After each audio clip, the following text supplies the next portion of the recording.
खासदार संजय दिना पाटील यांनी पत्रकारांना शिवगाळ तसेच जीवे मारण्याची धमकी दिली ऑन कॅमेरा आणि त्याच्या निषेधार्थ आज टेंभुर्णी पत्रकार संघाच्या वतीनं टेंभुर्णी पोलीस स्टेशनला त्या ठिकाणी निवेदन देण्यात आलंय।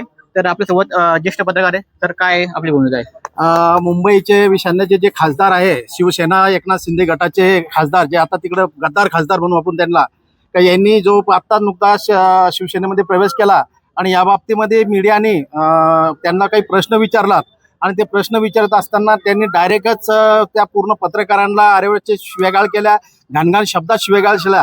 त्या लोकशाहीला न पटणारे शब्द त्यांनी वापरले आणि पत्रकाराविषयी अपशब्द वापरून पत्रकाराला जीव मारण्याच्या धमक्या दिल्या।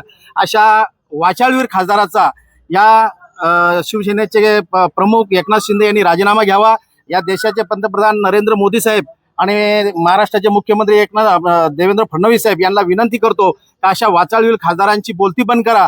हा राजकारण आणि चौथा स्तंभ हा कुठंतरी जुगाड एका ठिकाणी असायला पाहिजे, परंतु या सत्तेचा माज या मंडळीला चढला आहे आणि म्हणून हे आता चौथ्या स्तंभावर हल्ला करीत आहे। अशा अर्वच्च आणि वाचाळवीर खासदारावर तात्काळ पाऊबंद करून त्यांच्यावर गुन्हा दाखल करावा म्हणून आम्ही टेंभुर्णी पोलीस स्टेशनला येऊन मराठी पत्रकार संघाच्या वतीने निषेध तर नोंदवला, परंतु एक गुन्हा दाखल करा म्हणून त्यांच्यावर आम्ही पत्रकार संरक्षण कायद्याच्या अंतर्गत गुन्हा दाखल करावा। यापुढे पत्रकारावरती हल्ले आम्ही सहन करणार नाही।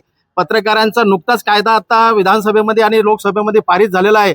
पत्रकाराविषयी जर गैरसमज आणि अर्वच्च भाषेत शिवीगाळ करत असेल, धमकावत असेल, तर अशा धमकावणाऱ्याला तात्काळ पाऊबंद करावा असं आम्ही पोलीस प्रशासन आणि गृह विभागाला विनंती करतो आणि आमचा हा आज दिलेलं निवेदन हे शासनापर्यंत पोहोचावं आणि याचा नक्कीच काहीतरी उपयोग व्हावा आणि अशा वाचाळवीराची बोलती बंद करावी आणि त्यांचा राजीनामा घ्यावा। आजच्या प्रसंगी ही मागणी। धन्यवाद। आपल्यासोबत या ठिकाणी पत्रकार अलके सामानी आहेत, आपले काय प्रतिक्रिया आहे?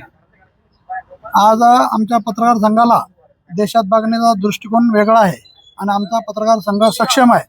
चौथा स्तंभ असून या चौथ्या स्तंभाला जर राजकारणापोटी यांच्या राजकीय दबावापोटी येऊन त्यांची ताकद एवढी वाढलेली आहे की त्यांनी आमच्या पत्रकार बंधूंनी जे प्रश्न विचारला त्याच्या प्रश्नाचं उत्तर न देण्याची धमक त्यांच्यात नव्हती, ताकद नव्हती, म्हणून त्यांना शिवीगाळ केली, आरेरावी केली, मी मारून टाकीन, मारायची भाषा केली, जी की योग्य नाही आहे। आम्ही कधी सहन करणार नाही। आमचा पत्रकार संघ टेंभुर्णी सक्षम आहे आणि आम्ही या निमित्त इथं टेंभुर्णी येथे पोलीस स्टेशनला येऊन त्यांना कडक भाषेत सांगितलं, त्यांना विनंती केली की याच्यावर गुन्हा दाखल करा। पत्रकार संघाच्या माध्यमातून आम्ही आज अशी विनंती केलेली आहे।